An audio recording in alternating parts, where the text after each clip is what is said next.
எது வாங்கிட்டு வந்துருங்க, இல்லைன்னா குடோன்ல 4 மணி நேரம் போட்டு அடிச்சிடுவாங்க.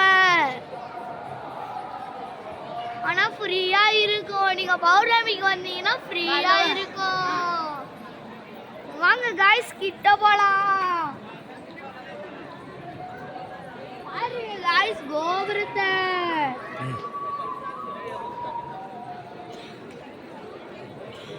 அங்கேயே உட்காந்துங்க.